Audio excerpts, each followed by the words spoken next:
Olá, no Ação e Cidadania de hoje vamos falar sobre a Fundação ABCD Nossa Casa.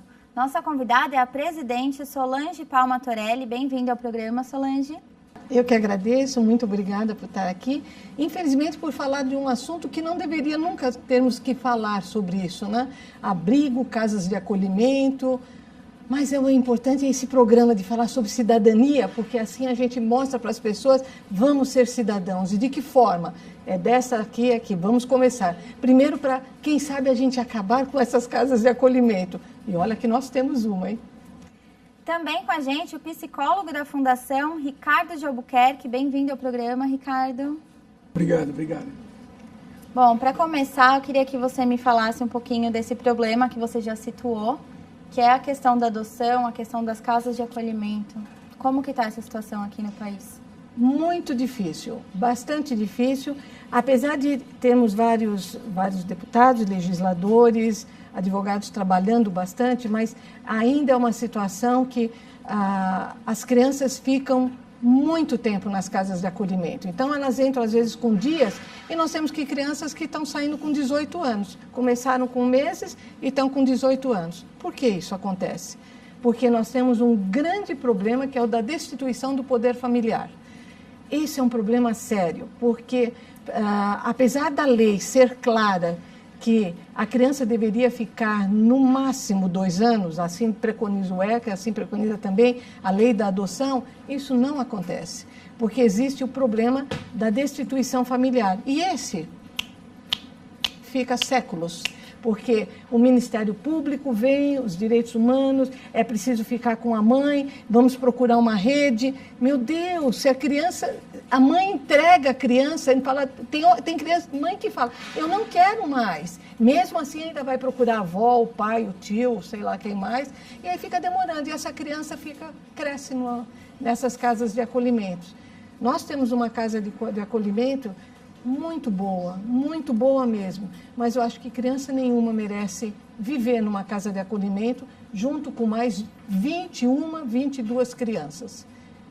Não deveria ser assim. Por mais que a nossa seja ótima, não deveria ter isso. Não tem comparação com uma família, né? Tem um familiar, tem uma família mesmo, um pai, uma mãe, é outra coisa mesmo. E, Ricardo, fora essa questão, também tem a seletividade dos pais adotivos, né? Eu não quero dessa idade, eu não quero com irmão, eu não quero com essa cor de pele. Isso tem mudado? Tem melhorado? Segundo reza a lenda aí, parece que está mudando isso, né? O brasileiro está se conscientizando que quando você quer adotar alguém, você quer adotar uma criança e você quer dar uma família para essa criança. É assim que outros povos, como na Europa, se pensa assim, o brasileiro parece que está seguindo um pouco esse caminho. Se eu quero dar uma família para a criança, seja ela qual for, né, que venha. A gente já conhece a família que eu quero dar. Então, a criança que entrar aqui, a família já está preparada.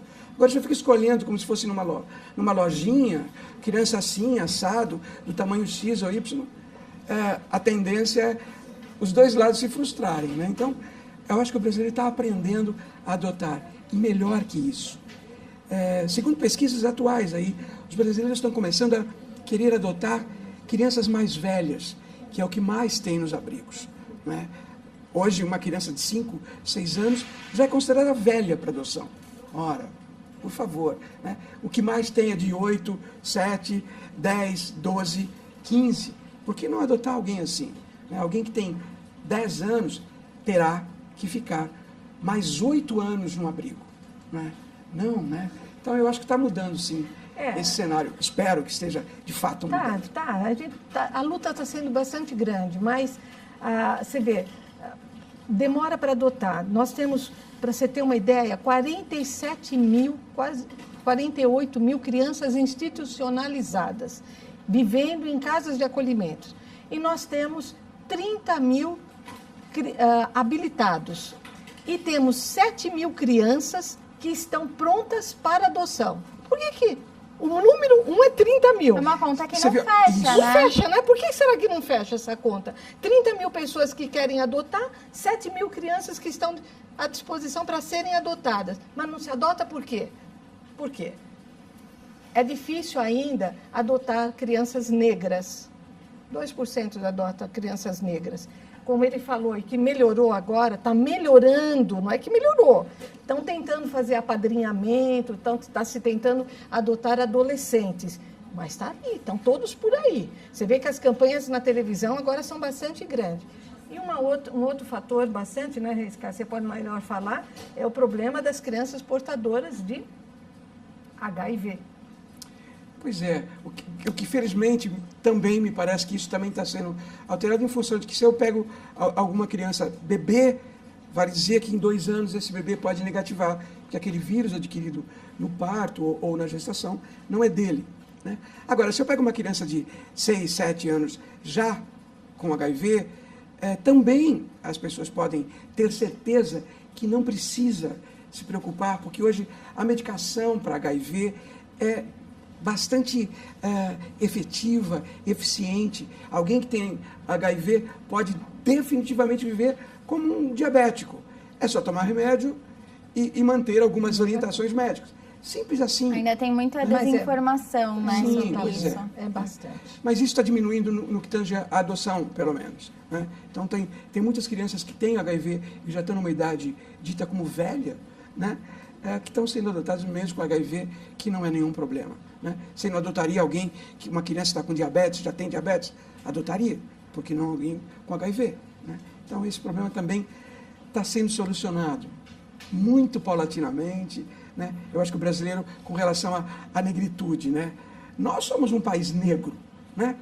Quem nos garante? Nós somos realmente, efetivamente, um país negro. Quem me garante que esse olho azul meu não venha da minha avó, da tataravó, que era negra, né? Que morou num quilombo. Né? E não, nós achamos que todos nós temos esse cabelinho loiro aqui e um olho claro, e mesmo assim ela pode ter sido... O tataravô dela pode ser... Minha descendência é negra, pois italiano. Né? Italianos da Calábria, onde eram negros.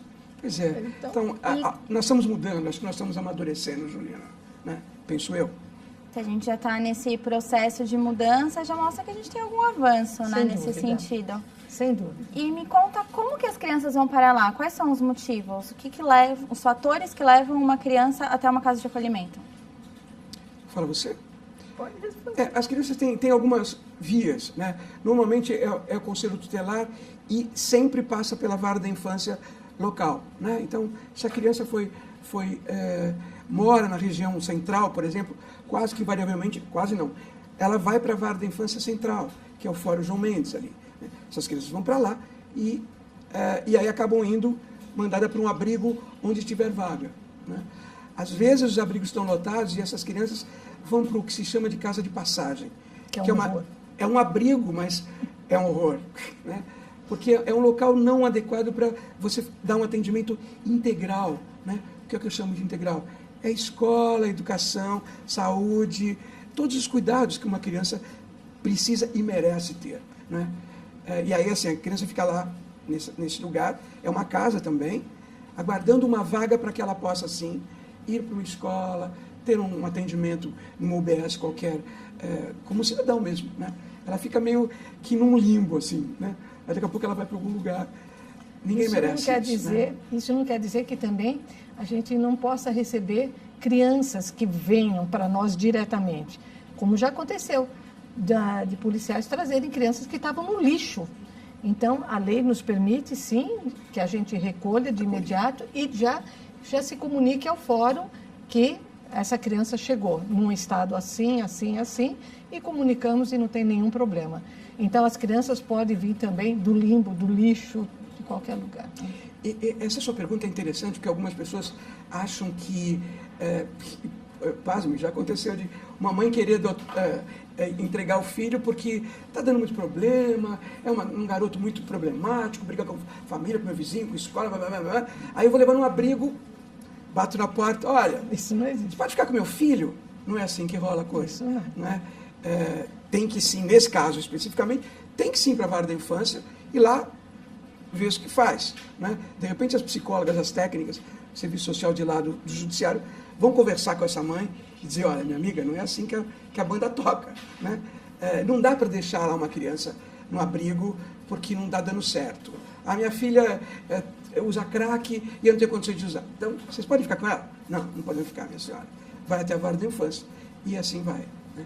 Já aconteceu sim de crianças virem para lá, como a doutora disse, imediatamente nós temos que acolher, dependendo do bebê ou coisa assim, mas entramos em contato com a vara da infância.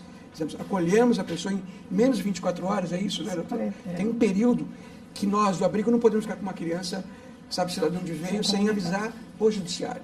Né? Fora isso, os pais das crianças geralmente estão em quais situações? Presos, usuários de droga? Quais são as situações dos pais? Todas as situações. Tem usuários de drogas, tem que estão detidos, outros que, infelizmente, não têm condição de criar, então falta oportunidade para eles.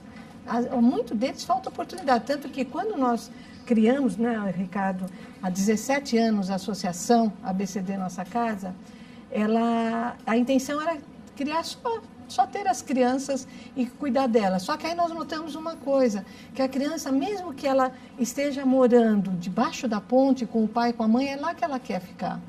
Então, isso fez com que mudasse a cabeça da gente, que a gente não podia separar, não. Separar irmãos, separar a família. Então, aí nós começamos a cuidar também da família, porque há famílias boas que só estão precisando de oportunidade. Falta oportunidade, falta trabalho. Em vez de tirar a criança do convívio familiar, vocês dão condições da criança continuar com a família. E isso, muitas vezes, já fizemos isso de mães que... Hoje, inclusive, mães que terminaram faculdade, pudemos cuidar dessa mãe, mães que puseram as crianças lá, falaram, não temos como tratar, falei, não tem como tratar, mas vocês vão ser cuidadas também. Então, elas foram cuidadas, foram trabalhar. Hoje são pessoas que nos ajudam, não são colaboradoras, já são seletistas, trabalhando com a gente, com casa própria, com os filhos cresceram, trabalham também. Então, às vezes, é necessário, sim, que a gente cuide da família, porque está só faltando uma oportunidade. Muitas vezes acontece isso. Eu acho que, pegando o gancho que a doutora Solange falou, acho que nesses anos todos, o maior motivo, se nós formos pontuar, o maior motivo de acolhimento que nós tivemos, nós, especificamente da ABCD, é a situação de pobreza mesmo, né? A dificuldade social. Se eu cuido do meu filho, eu não trabalho, e se eu trabalho, eu não cuido do meu filho. Então, eu vou ter que acolher em algum lugar, colocá-lo em algum lugar, para poder me desenvolver.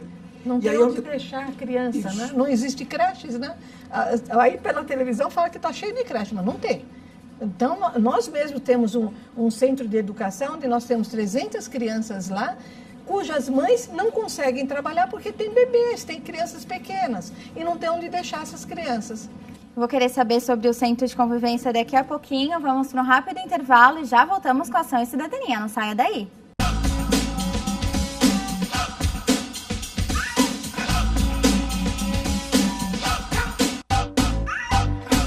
Estamos de volta com Ação e Cidadania, hoje conhecendo a Fundação ABCD Nossa Casa.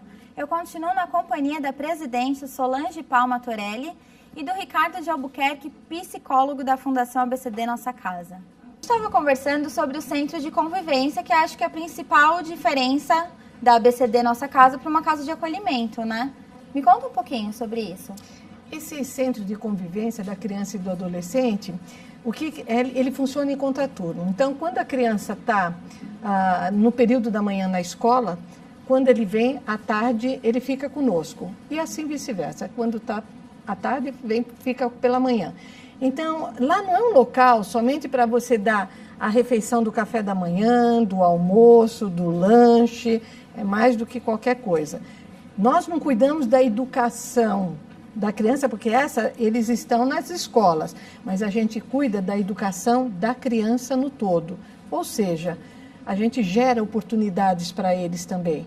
Então, nós temos, assim, uma orquestra, nós temos projetos Cyberchase, que colocam crianças, que antigamente falava projeto Prazer de Aprender, é fazer com que a criança aprenda com prazer algumas coisas. Então vem o Cyberchase e de uma maneira lúdica, ela faz com que a criança vá aprendendo e tirando aquelas dificuldades. Quem não tem uma dificuldade em matemática, em português e tal, ou qualquer outra coisa, né? Sempre a gente tem uma dificuldade.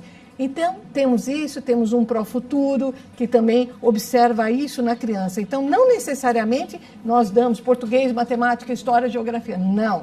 A gente cuida de uma educação no todo. Temos parcerias, Por exemplo, as crianças do SAICA têm parceria com a cultura inglesa, em inglês. Tem lá uma parceria. As crianças do Centro de Convivência, do CCA, têm uma parceria de informática, também no mesmo local, vão para a aula de informática. Nós temos as aulas de teatro, dança, capoeira, a gente faz muito esporte com eles, tanto futebol como o esporte da judô. Eles têm judô e tudo federado pela Federação Paulista, judô não, é karatê, diferente, Federação Paulista de Karatê, são federados também.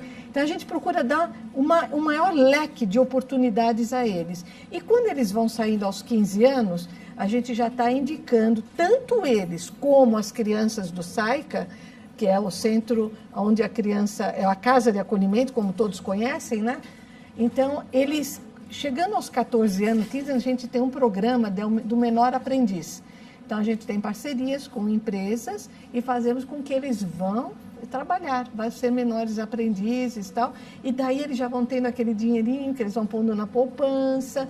Se não forem adotados, como a maioria, porque como o Ricardo falou, agora que isso está mudando, é questão de um ano para cá que está se falando muito de adoção de adolescentes agora, e apadrinhamento que está saindo agora, várias leis, várias coisas aí saindo, notícias sobre isso. Mas, antigamente, nunca tinha nada disso. Então, os adolescentes cresciam e ficavam lá. Aí sai com 18 anos, faz o quê da vida? Sem família e sem preparo, sem né? preparo e sem nada. Então, a intenção da gente lá é de prepará-los e desde os 14 anos como menores aprendizes. Então, quando eles saem, eles já estão, assim, fizeram o curso, já estão no vestibular para a faculdade, já trabalharam, já tem um dinheirinho na poupança. É uma outra visão, né? E quantas crianças participam? E adolescentes, né? No Centro de Convivência, hoje nós temos 300 crianças, de 6 até 14 anos e também 17 com 15 anos já pode ir para um outro tipo de atendimento. Uma das diferenças, Juliana, dos dois serviços que nós temos hoje, do acolhimento e desse Centro de Convivência, onde temos 300 crianças, é que, isso é importante dizer, são dois serviços que acolhe crianças que já estão numa situação de vulnerabilidade, né? As 22 já não têm condições de ficar por aí porque chegaram ou por pobreza ou por qualquer outro item, tiveram que ser acolhidas. Já as 300 que trabalham conosco também são crianças com uma vulnerabilidade social, só que não ao ponto de ser... Então, esse trabalho que nós fazemos com as 300 crianças é um trabalho profilático ou um trabalho de prevenir que essas crianças estejam numa situação tão precária que tenha que separarem as mães, os pais. Então, aqui a gente, com as crianças, a gente faz um trabalho de potencializá-las para que elas vão bem na escola. Como a doutora disse, não damos aula de matemática. Agora, nós a preparamos, a articulamos, produzimos conhecimento para que na escola elas recebam matemática, português, geografia, porque aqui a gente trabalha de uma maneira bem lúdica tudo isso, né? E é um preparo para quando elas estão na escola. A tia dividiu não sei o que lá, uma laranja, distribuiu para todo mundo. Alguma coisa bem sutil que não é a educação, porque a escola faz esse trabalho. Nós não temos essa ideia, né? A gente articula o pensamento das crianças, a potencialização que cada uma tem, para que elas fiquem mais confortáveis quando vão à escola. Então, e como que é feita essa seleção? Porque eu imagino que tenha bem mais que 300 crianças precisando, né? Como que vocês selecionam? Na matrícula você já vê toda a parte dessa família, como que a família está. Geralmente são famílias que têm um salário mínimo, há famílias que não estão trabalhando, daí a gente já tem também um programa também lá de tratar dessas famílias e já conseguimos grandes coisas, emprego para elas. Enfim, como eles têm família, a gente trabalha a criança lá e mais a família. E essa seleção, ela é feita por meio de entrevistas, né? As mães vão para matricular, então tem a entrevista, às vezes não tem trabalho, às vezes ganha um salário, às vezes tem 4 filhos e com um salário mínimo e assim por diante. Então tem uma bela seleção, viu? Não é fácil não você atender somente 300 crianças. Às vezes você tem muito mais e aí às vezes a gente vai até pegando. E aquela historinha do acolhimento, né, que a mãe acaba tendo que abrigar o filho porque se eu trabalho eu não cuido deles, se eu cuido deles eu não trabalho. O centro de convivência ajuda, porque a criança de manhã está na escola, a mãe pode trabalhar. E à tarde ela está conosco, a mãe pode trabalhar. Como se fosse um ensino integral, né? Isso, né? Então ela pode trabalhar o dia inteiro, né? Porque a criança sai da escola, pega uma perua, ou vai a pé mesmo, e vai direto para lá, almoça, fica conosco, aí à tarde, às 5 horas, a mãe passa para pegá-los. E olha, cumpre esclarecer que a alimentação é todinha lá. Tem muita criança, todas as crianças já saem jantadas de lá. E que só come lá. Só come lá. A gente percebe isso. Você vê o grau de vulnerabilidade que de um serviço de acolhimento, se bobear, cai para cá, né? Cai num serviço de acolhimento. Então a gente se esforça bastante com essas crianças e há um desenvolvimento tanto das crianças como das famílias que tem sido bastante bom trabalhar. A gente vê algumas, não tanto, mas ainda estão num lugar de estagnação. As famílias, lógico. Mas a gente fica insuflando para anda 2 passos, já está bom, manda mais 4, e assim a gente vai. Às vezes anda 4, volta 2, mas a gente não pode desistir. O que mata no brasileiro é que as pessoas desistem das coisas, não podemos desistir e nem nos acostumar de ver violência, de ver pobreza, de ver discriminação, de ver preconceito. Não, nós não podemos nos acostumar com isso. E eu sinto que o pessoal está acostumado com isso. Deixa, vai, anda 4, volta 2 e assim vai. Não, a gente não pode se acostumar com isso, não. Lá a gente tem uma filosofia, uma equipe assim muito boa, que eu agradeço o tempo inteiro. Tem muitos voluntários, né? Tem também, e olha, mais ou menos, poderia ter mais. Porque o voluntariado aqui no Brasil ainda não é uma coisa que eles entendam bem o que é. Porque ser voluntário é você estar disponível naquela data que você marcou. Isso é um problema sério também. A gente tem que fazer com que o voluntário entenda que se eu marquei que eu vou uma vez por mês, aquela uma vez por mês a criança está esperando. Se chegar naquele dia e falar que está com dor de cabeça e não pode ir, é muito triste para a criança. Ela já não tem família e ainda não tem aquela pessoa que ela guardou. Então, o voluntariado ainda eu não posso reclamar dos nossos voluntários. Graças a Deus, é uma turma boa. Mas eu sinto e vejo por aí que o problema é sério. Como que é a seleção dos voluntários? Eles vão primeiro, eles têm palestras, né? Tem as palestras, aí tem também a inscrição, e tem a lei do voluntariado. Eu, como advogada, eu me preocupo muito com tudo isso. Então, tem a lei do voluntariado e a gente deixa-os muito à vontade. Que dia você pode vir? Quantas vezes você quer vir? Você quer vir pontualmente, 1 vez, 2 vezes por ano? Mas naquele dia você tem que vir. E tem a Fiesp, né? Centro de Voluntariado. Para você entrar como voluntário na ABCD, você antes tem que fazer esse cursinho, uma palestra no Centro de Voluntariado na Paulista ali. Aí vem com o certificado e a partir disso passa pela nossa avaliação. Exatamente. Aí a gente vai escutar realmente o que eles gostariam de fazer, porque nós não vamos impor nada. Cada um vai lá com o coração aberto. Se eu quero brincar com a criança, eu vou brincar. Se eu quero fazer comidinha, eu vou fazer comidinha. Tem gente que fala, mas eu não sei fazer nada. Meu Deus, todo mundo é capaz de dar amor. Chega e conversa, né? Conversa. É só conversar, dar um pouquinho de carinho. Eu vi uma criança, eu só preciso de uma cosquinha na cabeça. Mais nada, sabe? Você não precisa ser um autodidata para ser voluntário. Você só precisa ter coração. Só isso, porque necessita. Não é fácil você viver numa casa de acolhimento. Não é fácil. Tem voluntários que se comprometem a ser motorista. Né? A carona. Então, leva para terapia, leva para a escola, leva para o médico. O voluntário se aproxima da criança. Né? Se eu coloco você no meu carro, você criança, eu vou conversando com a Juliana, e aí como foi na escola, eu vou identificando algumas coisas. E aí na volta eu conto para a psicóloga, ou conto para a nossa assistente social, nós temos uma equipe técnica lá também, uma psicóloga e uma assistente social no SAICA, e aí pronto, né? Ela te falou isso, ajudando, te falou isso no caminho, vamos averiguar. Às vezes é uma coisa importante que no corre-corre a gente não estava percebendo. Então o voluntário, ele tem uma participação fundamental na vida da criança e no sistema do acolhimento. Quem quiser saber mais sobre a Associação ABCD Nossa Casa, quem quiser se inscrever no processo de voluntariado, como faz?